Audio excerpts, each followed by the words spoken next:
धार्मिक स्टोरेज पर आज की कथा। जब हरि ने कहा, मैं आ गया हूँ बहन।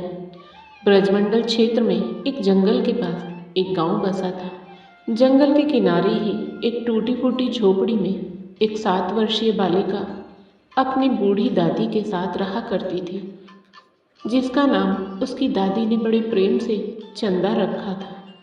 चंदा का उसकी दादी के अतिरिक्त और कोई सहारा नहीं था। उसके माता पिता की मृत्यु एक महामारी में उस समय हो गई थी जब चंदा की आयु मात्र 2 वर्ष की ही थी। तब से उसकी दादी ने ही उसका पालन पोषण किया था।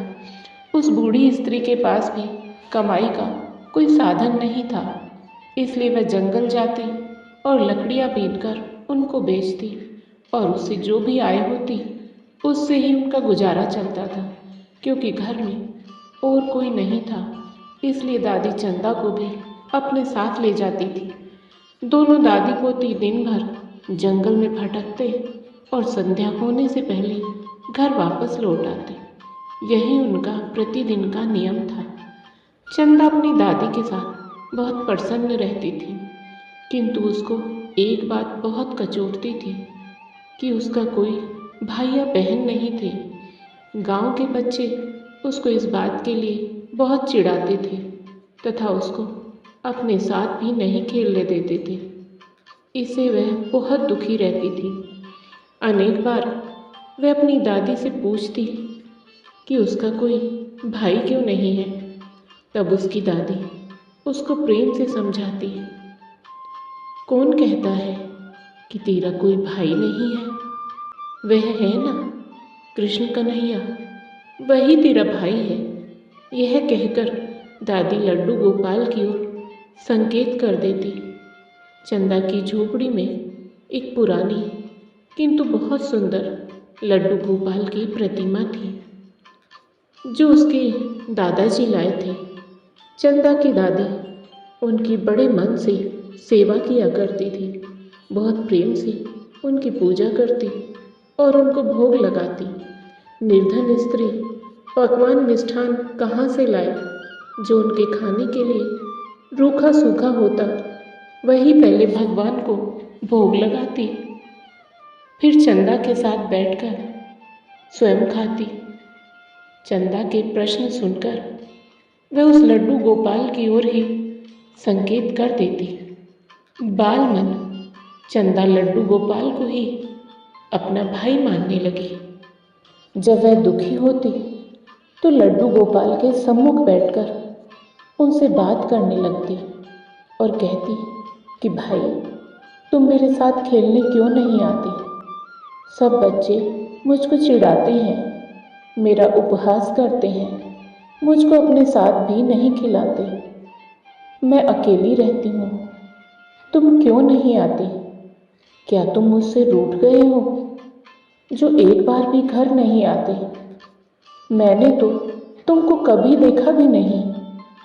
अपनी बाल कल्पनाओं में खोई चंदा लड्डू गोपाल से अपने मन का सारा दुख कह देती।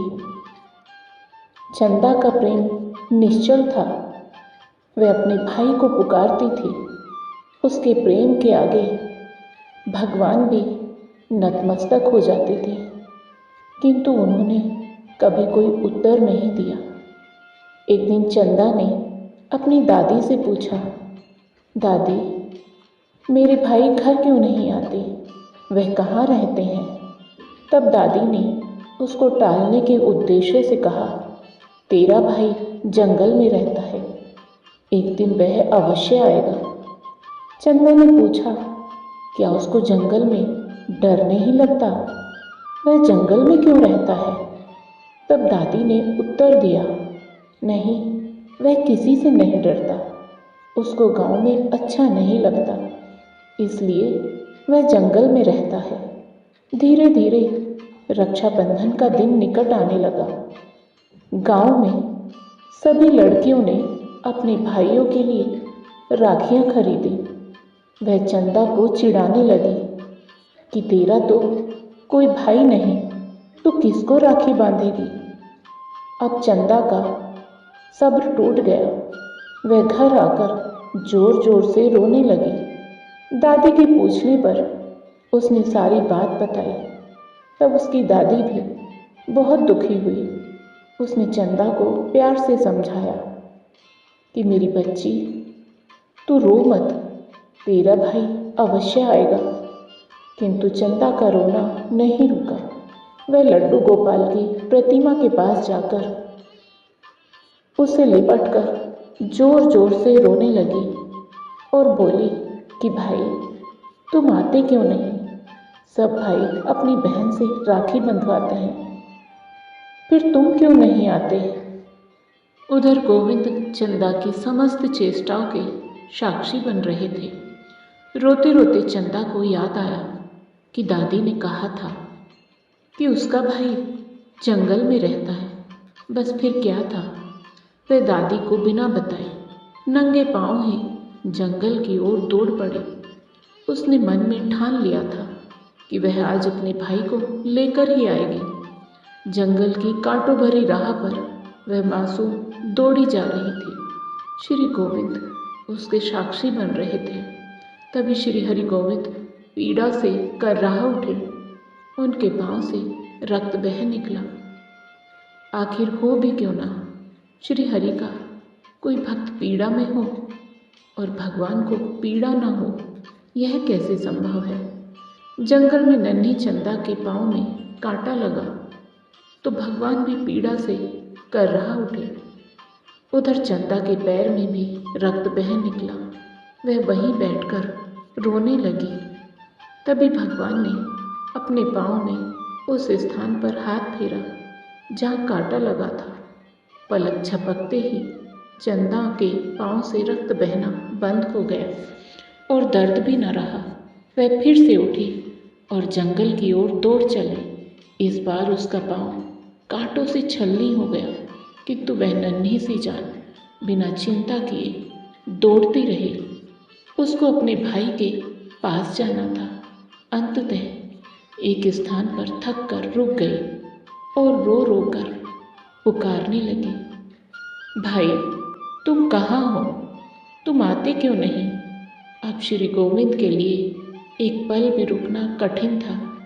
वह तुरंत उठे और एक 11-12 वर्ष के सुंदर से बालक का रूप धारण किया तथा पहुंच गए चंदा के पास।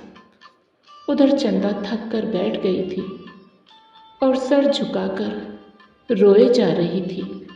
तभी उसके सर पर किसी के हाथ का स्पर्श हुआ और एक आवाज़ सुनाई दी, मैं आ गया मेरी बहन, अब तू ना रो।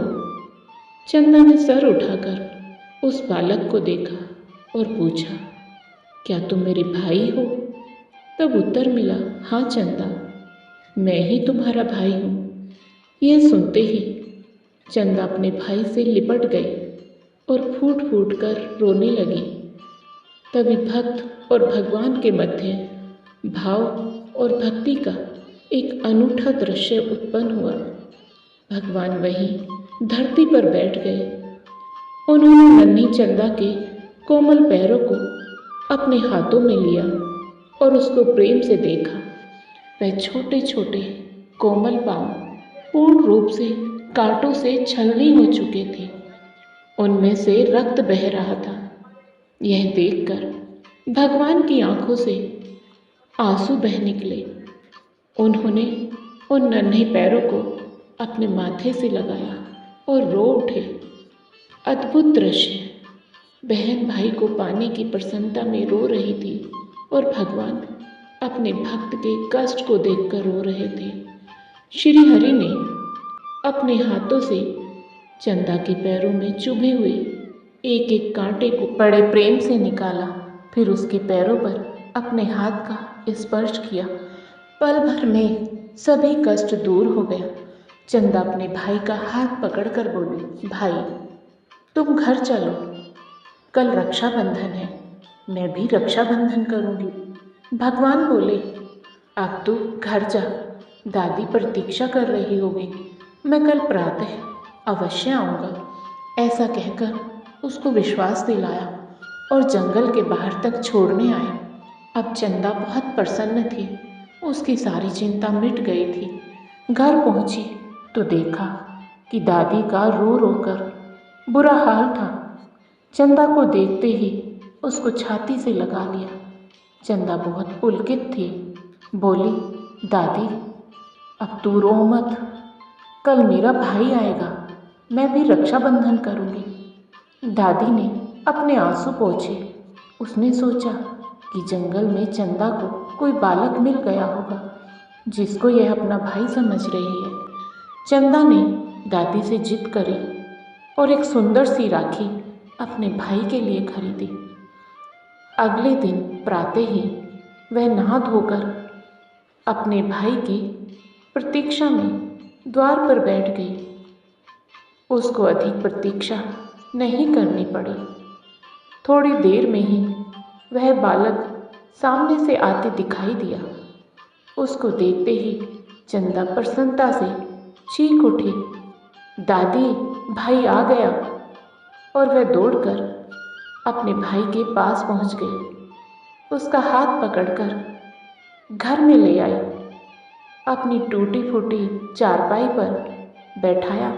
बड़े प्रेम से भाई का तिलक किया, आरती उतारी और रक्षाबंधन किया। सुंदर राखी देखकर भाई बहुत प्रसन्न था। भाई के रूप में भगवान उसके प्रेम को देखकर विभोर हो उठे थे। अब बारी उनकी थी। भाई ने अपने साथ लाए झोले को खोला तो खुशियों का अंबार था। सुंदर कपड़े, मिठाई, खिलौने और भी बहुत कुछ। चंदा को मानो पंख लग गए थे। उसकी प्रसन्नता का ठिकाना नहीं था।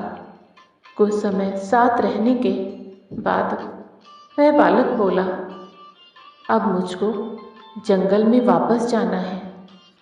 चंदा उदास हो गई। तब वह बोला, तू उदास ना हो, आज से प्रतिदिन मैं तुमसे मिलने अवश्य आऊँगा। अब वह प्रसन्न थी। बालक जंगल लौट गया। उधर दादी असमंजस में थी। कौन है यह बालक? उसकी कुछ समझ में नहीं आ रहा था। किंतु हरि के मन की हरि ही जाने। भाई के जाने के बाद जब चंदा घर में वापस लौटी तो एकदम ठिठक गई।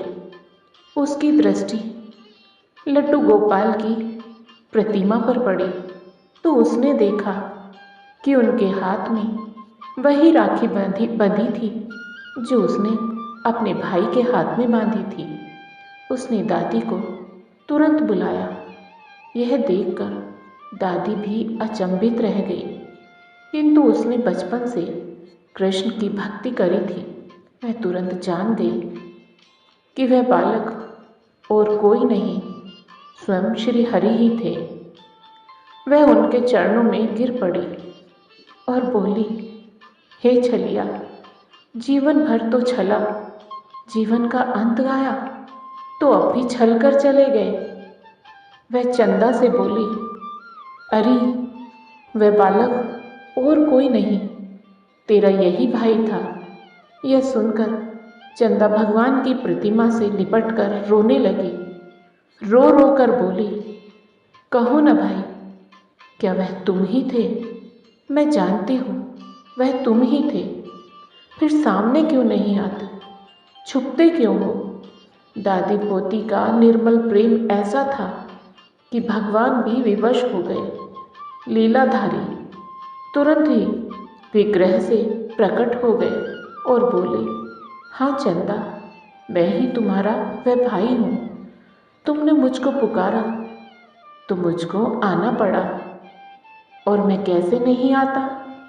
जो भी लोग ढोंग दिखावा पाखंड रचते हैं उनसे मैं बहुत दूर रहता हूँ, किंतु जब मेरा कोई सच्चा भक्त प्रेम भक्ति से मुझको पुकारता है तो मुझको आना ही पड़ता है। भक्त और भगवान की प्रेम में लीला चल रही थी और दादी वह तो भगवान में लीन हो चुकी थी। रह गई चंदा तो उस दिन के बाद से गांव में उनको किसी ने नहीं देखा। कोई नहीं जान पाया कि आखिर दादी पोती कहाँ चली गई। प्रभु की लीला प्रभु ही जाने। ठाकुर जी के प्यारे भक्तों, आपको आज की कथा अच्छी लगी हो तो कमेंट में जय श्री हरि, जय श्री राधे अवश्य लिखें और वीडियो को लाइक करें, शेयर करें। साथ ही हमारे चैनल को सब्सक्राइब करें। बेल आइकन को प्रेस करके ऑल बटन पर क्लिक करें। जय श्री हरि, जय श्री राधे प्यारे भक्तों।